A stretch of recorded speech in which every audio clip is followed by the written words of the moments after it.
Assalamualaikum warahmatullahi wabarakatuh.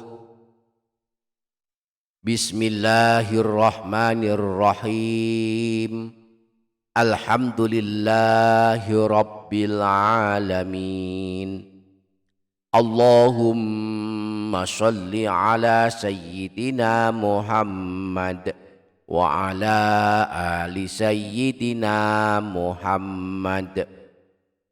Amma ba'du, selamat datang kembali di channel Menebar Hikmah Meraih Berkah.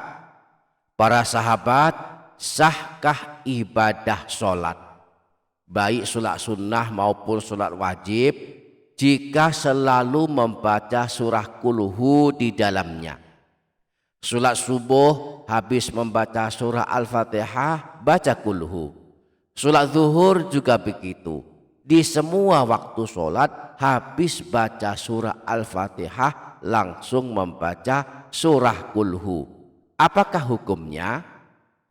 Mari simak hingga menit terakhir, insya Allah menjadi tambahan ilmu yang bermanfaat dunia akhirat. Dan jangan lupa menuliskan doa dan hajat para sahabat di kolom komentar. Kita aminkan bersama-sama, mudah-mudahan Allah mengabulkannya. Amin Allahumma amin.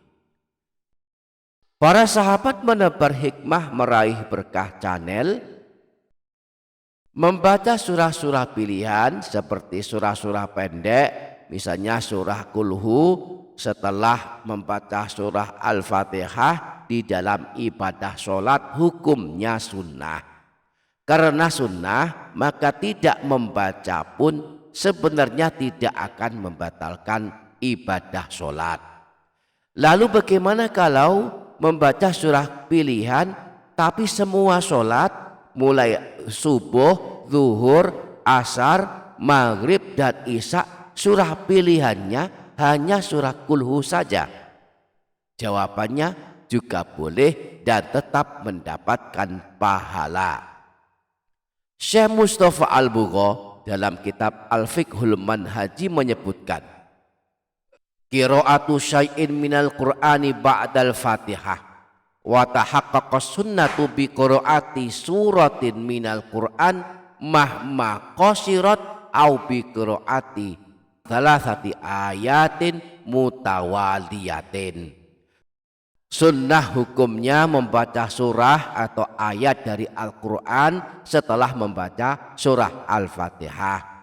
Dan hal itu cukup dengan membaca sebuah surah meskipun surah pendek atau membaca minimal 3 ayat yang berurutan.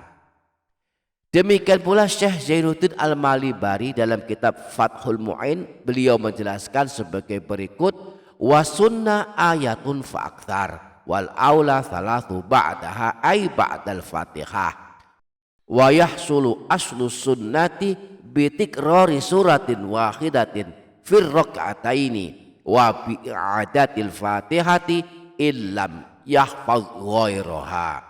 Setelah membaca surah Al-Fatihah disunahkan membaca 1 ayat atau lebih banyak, setidaknya membaca 3 ayat. Juga mendapat kesunahan membaca ayat atau surah pilihan ini dengan mengulang surah yang sama pada rakaat kedua, mengulang surah Al-Fatihah jika tidak hafal surah yang lain. Nah, kesimpulan penjelasan para ulama ini adalah: pertama, sunnah membaca surah pilihan atau ayat pilihan setelah membaca surah Al-Fatihah. Yang kedua, boleh membaca surah yang sama setiap rakaat. Tidak hanya pada setiap sholat, semua rakaat baca Qul juga boleh. Yang ketiga, kalau yang hafal cuma surah Al-Fatihah, maka juga boleh membaca surah Al-Fatihah lagi setelah membaca surah Al-Fatihah. Semoga dapat kita pahami dan kita dapat mengamalkannya. Amin Allahumma amin. Demikian para sahabat, insya Allah barokah, insya Allah bermanfaat dunia akhirat. Kurang lebihnya mohon maaf. Sampai jumpa di video berikutnya. Wassalamualaikum warahmatullahi wabarakatuh.